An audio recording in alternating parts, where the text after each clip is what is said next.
que entrando de aquí un poco más en el terreno personal, sí que por mi experiencia corta de vida, sí que tengo yo he llegado a la conclusión de que desgraciadamente siempre es doloroso perder a un familiar, pero la forma más dolorosa de perder a un ser querido es cuando es de forma chocante, cuando es de forma abrupta, no esperada sobre todo. Pero sí que se ha tardado mucho en sacar los trenes. No sé si hay vías paralelas, pero me parece que todavía se está inspeccionando las vías, todavía no se ha empezado con las reparaciones. Se siguen haciendo fotos, investigando las causas de la rotura de la vía. No, es marca de la casa, o sea, hay antecedentes. A mí el antecedente que más vergüenza me da como español es hace muchos años un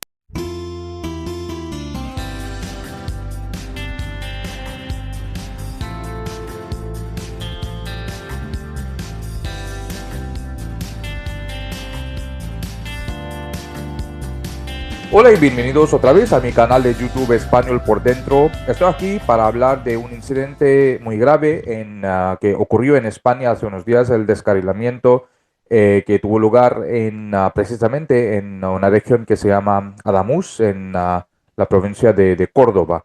Y para hablar de esto, estoy aquí con un amigo mío desde España, desde Madrid, a Federico Miori Martel. Hola Federico, ¿qué tal? ¿Cómo estás?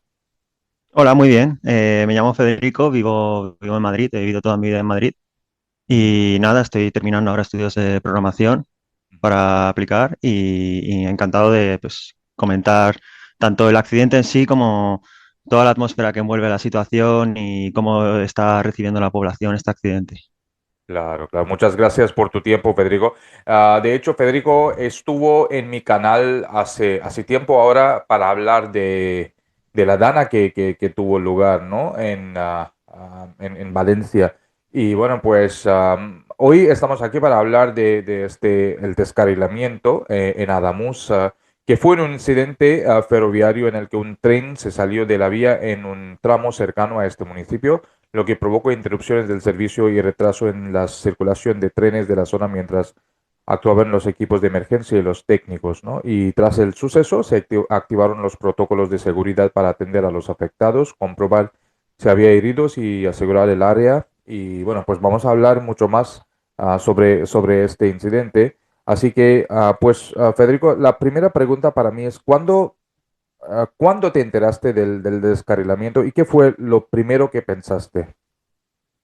Pues mira, el accidente ocurrió ya hace una semana, el domingo pasado por la tarde-noche, y como era un domingo sí que estaba desconectado de mis cosas y me enteré el lunes por la mañana, pues apenas me levanté, pues revisando las noticias en el desayuno rutinariamente, pues sí que vi un incidente y sinceramente la primera sensación del accidente no la recuerdo porque desgraciadamente, y aquí me estoy adelantando un poco, hay precedentes en España, pues recientes, entonces entre que no se sabía la magnitud, porque todavía no se sabía que había posibles víctimas mortales y pues que era un incidente de tren más, pues a mí no me llamó la atención, no fue noticias recientes como la captura de Maduro que pueden haber llamado la atención y que recuerdo perfectamente ese momento. Y Sí. entonces, nada, transcurrió mi día con regularidad hasta que sí se vio que en el accidente no había consistido solo en el descarrilamiento de un tren, sino que se habían visto involucrados dos trenes en un choque y que eso había supuesto víctimas mortales. Ahí ya se vio que la gravedad de la situación era muy gorda Ujú, ujú. y ahí ya sí yo recuerdo decir, ostras, esto ya es una cosa más seria. Entonces, Mm. lo dicho, el primer pensamiento probablemente fuese bueno, otro incidente de trenes más, pero luego ya se vio que la cosa era más seria. Sí. Y bueno, como ya dices que habrá pasado una semana, pero ¿qué Mm. información se está todavía comentando más en Madrid, por ejemplo, donde vives tú, o en las redes sociales sobre lo ocurrido? Mm. Pues no sé cómo comentarlo por tampoco adelantarme a abrir melones que seguramente abramos posteriormente, porque esto sí que da bastante que hablar, pero se está centrando sobre todo en ciertos debates porque eh, por comentar objetivamente lo que pasó, que creo que es importante para el contexto, lo que ha pasado es que un tren, o sea, el sistema de alta velocidad hasta hace muy poco era un sistema público, gestionado únicamente por una compañía, y desde hace pocos años, no te sé decir cuántos, se ha semiliberalizado y hay otras dos compañías privadas que pueden hacer uso de la infraestructura, no mantenimiento. Entonces, lo que ha ocurrido es que descarriló un tren de la compañía Irio, que es una compañía que opera trenes italianos, Frecciarossa, que significa flecha roja. Y, y nada, este descarrilamiento pues provocó una colisión con el tren que venía en sentido contrario de la compañía, el tren Irio, de la compañía Renfe. Em, entonces, sí que es delicado porque está trayendo debates con respecto a, al no saberse la causa, pues ciertas hipótesis de si la causa del accidente ha sido un problema de la infraestructura, si la causa del accidente ha sido que algún problema técnico relacionado con el tren que ha descarrilado. Ujú. Es un accidente complejo que tiene muchas aristas con respecto a cuál puede ser la posible causa. Entonces, está generando cierto debate en cuanto a cómo los políticos se lo toman. Repito, no voy a ahondar más por no adelantarme, pero se está debatiendo y la parte más común es los discursos, los políticos relacionados a cómo están reaccionando al accidente y cómo los medios de comunicación están gestionando el mismo. Bueno, pues muchas gracias, Federico. Y pues mi siguiente, ahora te quiero preguntar sobre, ¿se sabe ya cuál fue la causa principal del accidente o todavía hay muchas dudas? Pues la causa exacta como tal no se sabe, el accidente ha sido muy reciente y pues al igual que en un accidente aéreo se pueden tardar años en saberse la causa o en un accidente de tren mismamente, eh, sí que hay indicios y sí que hay ciertas cosas que se saben, ¿no?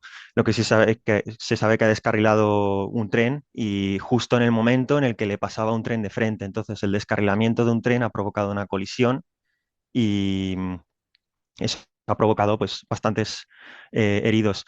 Donde está el punto de la investigación es la causa del descarrilamiento del tren. Lo que sí que se ve y es evidente en las imágenes es que la vía estaba rota en el punto en el que ha descarrilado el tren Ujú, y el foco de la investigación está en el motivo por el que se ha roto la vía. La Guardia Civil lleva mucho tiempo insistiendo en que hay que investigar si la rotura ha sido por fatiga de material o por sobrecarga, si la fractura ha sido como si ha sido la causa del accidente que ha detonado o si la vía se ha roto a raíz de que el tren descarrile. Si suponemos que el tren ha descarrilado por una falla en la suspensión que ha hecho que se salga de la vía, pues igual la salida de la vía ha provocado la rotura. ujú. Hay ciertas cosas sospechosas y de hecho hay muchos políticos y autoridades diciendo que el accidente es muy raro porque ha sucedido en recta, que es algo que no suele suceder. Ha sucedido con un tren que acababa de recibir un mantenimiento hace poco, lo cual podemos llegar a pensar que lo hace más seguro, pero bueno, podría haber habido ahí un mal mantenimiento, un mal servicio. Y sí que hay mucha controversia con eso, pero hay ciertos políticos insistiendo en que si bien reconocen a regañadientes que hay ciertos tramos de la vía con problemas de mantenimiento, que ese tramo en concreto sí que llevaba el mantenimiento al día y que se había sustituido ese trozo de vía hace poco. Ujú. Entonces, la investigación va a ser delicada porque ahí hay tanto una empresa pública gestionando el mantenimiento como una empresa privada encargada del mantenimiento del tren. Entonces, bueno, nos queda confiar en que se haga una investigación profesional, objetiva y que no sea contaminada y que no ceda ante las presiones de tanto la empresa privada que le interesa que la causa sea la rotura de la vía, como de la empresa pública que le interesa que la causa sea la falla del tren. A todo esto, decir que eh, probablemente podría ser una combinación de ambas, Ujú. porque un mal estado de la vía produce vibraciones y al final la vibración hace que tanto el tren como la vía eh, tengan que soportar muchísimos más esfuerzos. Al final una mayor vibración hace que tanto la gravilla debajo de las vías se mueva, que la propia vía tenga que soportar muchos más esfuerzos de flexión y torsión, que la suspensión del tren tenga que trabajar más, que el propio chasis del tren pues tenga que absorber esas vibraciones y pueda sufrir roturas. Como digo, en la accidentología siempre se determina que los accidentes son multifactoriales hoy en día, porque siempre hay que tener varios mecanismos de seguridad y un sistema tan complejo como lo es un tren, un avión, un coche, nunca se deja al azar de un sistema. Entonces, los accidentes graves, por suerte hoy en día, son tan raros porque se suceden cuando se combinan muchas malas casualidades. Bueno, sí. Pues, ¿cómo reaccionaron, Federico, las autoridades, ¿no? y los servicios de emergencia en las primeras horas? Em, También hay controversia con esto, para variar, pero porque sí lo que pasó es que, como bien he dicho antes, sí que se supo muy desde el principio que había desencarrilado un tren, pero se tardaron varias horas, bueno, igual una hora tal, sí que se tardó un tiempo en descubrir que el otro tren que otro tren había colisionado. Entonces, sí que hay mucha gente argumentando que pues pudo haber una respuesta de las autoridades negligentes, pero bueno, sí que en mi opinión, los bomberos y pues, los servicios de emergencia sí que lo hicieron bien y quitando las probables muertes inevitables, sí que se ha gestionado bien, es decir, las autoridades, los servicios públicos han implicado muy bien, han actuado tanto con ayuda psicológica para los ilesos o los heridos leves y como atención hospitalaria para los heridos graves. Entonces, yo creo que el buen resumen es que, aunque sí que hay cierta controversia, esto sí que es de los temas donde yo creo que hay menos debate en que se ha gestionado bien. Sí. Y si hablamos de qué impacto esto tuvo en los pasajeros y en las familias afectadas. Sé, y de hecho, Federico, he visto las entrevistas de algunos familiares y ha sido muy grave, muy Mm. doloroso, pero claro, ¿podrías tú añadir un poco más sobre esto? Sí, yo sí que entrando de aquí un poco más en el terreno personal, sí que por mi experiencia corta de vida, sí que yo he llegado a la conclusión de que desgraciadamente siempre es doloroso perder a un familiar, pero la forma más dolorosa de perder a un ser querido es cuando es de forma chocante, cuando es de forma abrupta, no esperada sobre todo. No esperado. Porque cuando pierdes un familiar poco a poco, por mucho que sea muy doloroso, lo vas digiriendo poco a poco y llega un momento que si lo has perdido a lo largo de una enfermedad terminal que se desarrolla con los años, no es tan punzante ese dolor. Mientras que estoy seguro que lo están pasando muy mal, sobre todo porque cuando lo pierdes de la noche a la mañana sin vértelo venir, el dolor es muy punzante y la fase de negación suele prolongarse muchísimo. Esa búsqueda de respuesta, sobre todo, no me está costando mucho imaginármelo en un tema tan delicado donde no se puede saber la causa, porque este accidente, hasta que se saque un informe preliminar donde se diga cuál es la causa, pues va a ser muy complicado. Entonces, seguramente a nivel psicológico les cueste mucho gestionarlo, porque si la causa de muerte hubiese sido un accidente de tráfico de coche con una causa clara, sí, pero la combinación de la pérdida abrupta y no esperada con el no tener respuestas es una situación con la que es muy difícil empatizar. Sí. Y, y si hablamos del este incidente, ¿cómo afectó este incidente al transporte en la zona, ¿no? Si hablamos de los trenes, horarios, conexiones, ¿tomó mucho tiempo para recuperarlo o? Em, Sinceramente no está informado porque debido al ruido, tanto ruido mediático, pues al final también es una cosa que hablo con familiares, que ha llegado a un punto en el que sí que estamos pendientes de los mayores titulares, pero nos hemos desconectado hasta cierto punto de ciertas noticias por cosas que seguramente comentemos más adelante.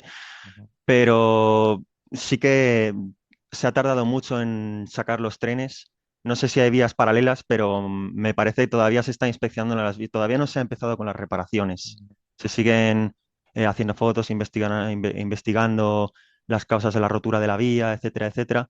Entonces, no sé si el servicio está incluso ya restablecido. Es posible que sí. No tengo ni idea, no estoy informado, Ujú. pero de haberse restablecido ya es algo que ha tardado mucho, no ha sido cuestión de horas de ya ir circulando trenes nada más el accidente.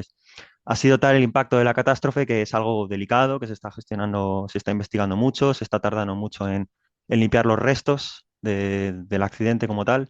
Entonces sí, está afectando seguramente muy gravemente al servicio, sobre todo porque si bien esa región no era muy relevante, yo siendo sincero no conocía el nombre de ese pueblo antes del accidente, esa es una arteria principal, ahí hay una bifurcación Ujú. para trenes que van más hacia el suroeste de España con respecto a trenes que van hacia el sureste. Ahí se unen y en forma de arteria y se redirigen hacia Madrid. Entonces, es un punto delicado y Sí, seguramente haya traído muchos problemas de servicio. claro, claro. Y bueno, pues entiendo que es un incidente que se puede ocurrir en cualquier país, en cualquier región, pero según Mm. tú, Federico, ¿crees que la infraestructura ferroviaria en España es segura en general? Y, y bueno, pues Sí. es que quiero combinar esta pregunta con la siguiente porque creo que Mm, es relacionada. ¿Y piensas que este mm. tipo de accidentes se podrían evitar con más inversión o controles? Pues, o sea, con respecto a si es seguro, sí y no. Em, sí, con respecto a que a pesar de que haya incidentes con frecuencia, a pesar de que haya problemas de la inversión, que ya me estoy adelantando a la siguiente pregunta, Sí. em, el tren sigue siendo un medio de transporte muy seguro. Yo en lo personal, desde que se ha dado el accidente, me he subido al tren de cercanías regional de mi ciudad, me he subido al metro y no lo pienso porque la tasa de mortalidad del tren sigue siendo de menos de una decena o de unas pocas decenas de personas al año. Entonces, eh, seguramente a mucha gente de la población miedosa o igual que teme a subirse a los aviones y tal, puede que sí que esté sintiendo miedo, pero en lo personal sigue siendo algo muy puntual y muy relacionado con que la gente relaciona mucho con la mala suerte. Ujú, Aún así, eso no quita que aunque siga siendo un medio de transporte súper seguro, hay deficiencias bastante graves con respecto a confort y seguridad. Van muy de la mano porque ujú, el problema es que por situaciones políticas del país, los gastos, las partidas de gasto ujú, de muchos servicios públicos están congelados. ujú, Y eso está derivando en, pues, tanto en sanidad como en pero sobre todo en la parte ferroviaria, en que no se está aumentando la inversión en los servicios ferroviarios. Y como bien he comentado antes, el hecho de que esté liberalizado el servicio, pues provoca un mayor uso de las vías, de la infraestructura. Entonces, eso está causando, pues, más desgaste. Entonces, eso está causando más vibraciones, más roturas. Como bien he mencionado al inicio de la entrevista, a mí el accidente no me llamó la atención porque hay dos precedentes de hace pocos meses. ujú, En el sur de Madrid descarriló un cercanías que supuso 3 o 4 heridos graves y creo que una veintena de heridos, me bailan las cifras, pero bueno. Y, y a mediados del año pasado también descarriló en un túnel dentro de Madrid un tren que no llevaba pasajeros. Entonces, afortunadamente no tuvo consecuencias humanas, pero que sí tuvo interrupciones de servicio. Entonces, es evidente que está empeorando la calidad de la infraestructura y la seguridad. ujú, También preguntas a personas si hay tramos de la vía que cada vez tienen más vibraciones.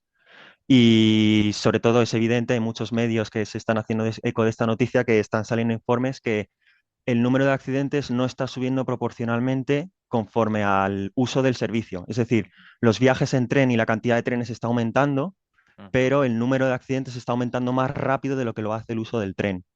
Por lo tanto, es un claro indicio de un problema de seguridad y una necesidad clara de aumento de la inversión. Sí, sí, y si hablamos del tema de los medios de comunicación, ¿no? ¿Cómo han Mm. tratado este tema, los medios de comunicación, con responsabilidad o con sensacionalismo, como ocurre muchas veces en estos casos? Mm.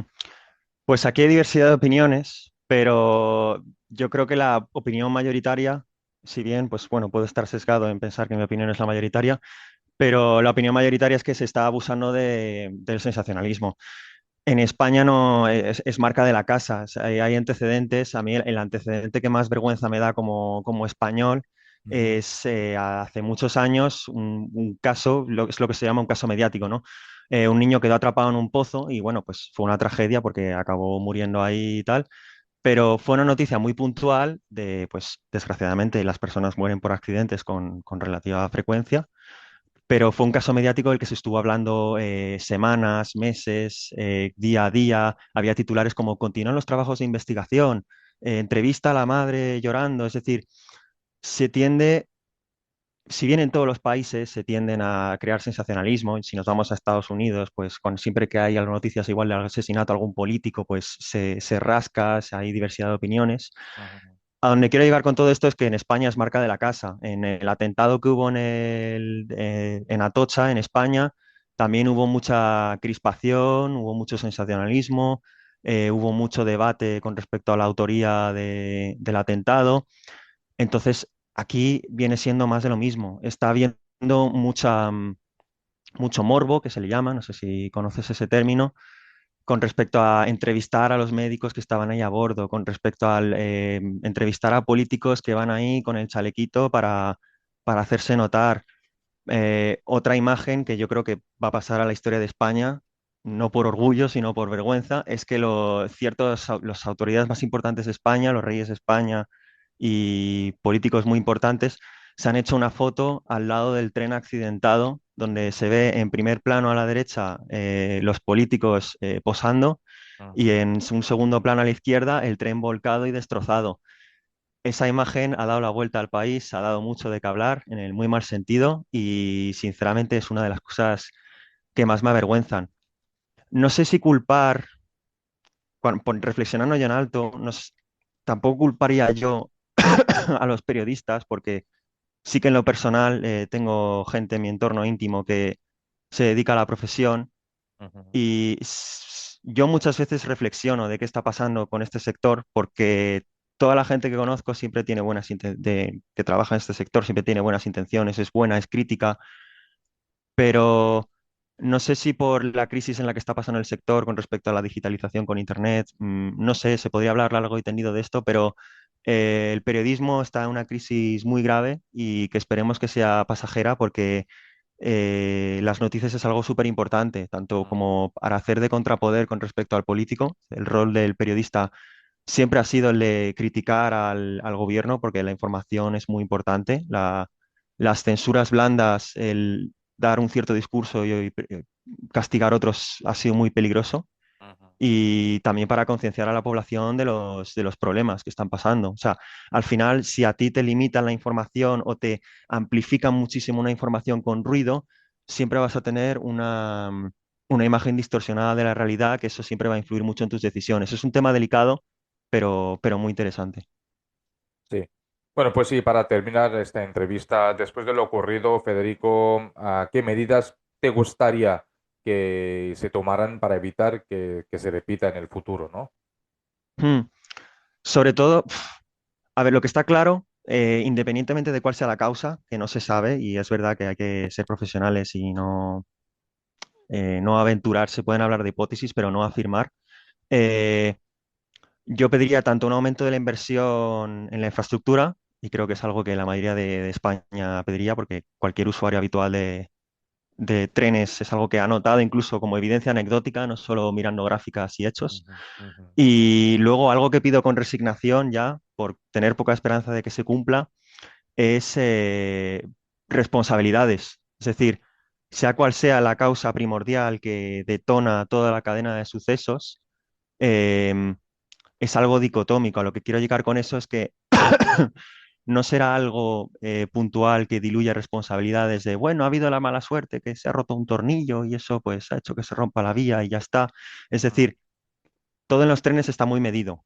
Las vibraciones, ¿no? La gravilla para evitar que vibre el tren, ujú, todo el sistema de suspensión, el apriete que tienen los raíles, todo está muy medido para controlar las vibraciones y para que eso no rompa las vías y el viaje sea confortable y seguro. ujú, ujú, Entonces, si ha habido un accidente que seguramente lo que sí que se puede afinar es que sea por una falla técnica, ujú, eh, una de dos, o esa falla técnica se ha dado por negligencias en el mantenimiento ujú, o se ha dado por negligencias en el diseño. No puede darse una de las dos. Entonces, las responsabilidades las tendrán que asumir o los encargados de hacer el mantenimiento o los encargados de haber dado mal las directrices de cómo mantener eso, porque al final el que diseña esa pieza, la pieza que sea que haya fallado, tiene la responsabilidad de decir con qué frecuencia se tiene que cambiar la pieza, cada cuánto se tiene que cambiar, los márgenes de tolerancia, los gigapascales que tiene que aguantar. A donde quiero llegar con todo esto es que nos da mucho miedo a la población española y nos vemos venir que pongan como excusa de que se rompió por el viento y que mala suerte y ya está. Ha habido un político en concreto que ha dicho lo que para mí es una barbaridad, que es dijo, no, pero si que el accidente ha sido tan mortal ha sido mala suerte, porque si no hubiese venido el tren de frente cuando descarrilaba el otro, no hubiese habido muertos. Es como, claro, evidentemente, y si pues cuando pinchas la rueda no llevas puesto el cinturón, pues evidentemente si no hubieses pinchado la rueda no te hubieras muerto, pero el problema no está en que haya una mala casualidad, el problema está en no llevar puesto el cinturón. No se puede dejar vidas en juego a situaciones azarosas. Entonces, desgraciadamente, pues probablemente no se asuman responsabilidades y quede pues como quedó la Dana, ¿no? En pues un suceso más negro en la historia de España y seguiremos así, pero bueno. Bueno, entiendo que durante esta entrevista, Federico, te has puesto emocional y bueno, por mm, la gravedad del tema pero al mismo tiempo te agradezco mucho por haberlo hecho porque yo creo que mm, aquí en la India, claro, pues estamos pues muy centrados en lo que pasa, especialmente los que están haciendo sus estudios en español y los hispanistas, ¿no? Que están muy depuesto a lo que que está pasando en España y especialmente este incidente. Creo mm, que, pues gracias a ti, ellos van a saber mucho más que a veces no se pone muy bien en los medios de comunicación, ¿no? Y en la mm. prensa. Pues pues por esta entrevista, muchas gracias, Federico, a ti y espero seguir am, eh, pues siendo en contacto contigo Mm. y con con tu disponibilidad en este canal, ¿no? De nada, ha sido un placer. Bueno, muchas gracias, Federico. Y gracias a mi público por ver esta charla. Pues hasta el otro capítulo de Español por Dentro. Chao.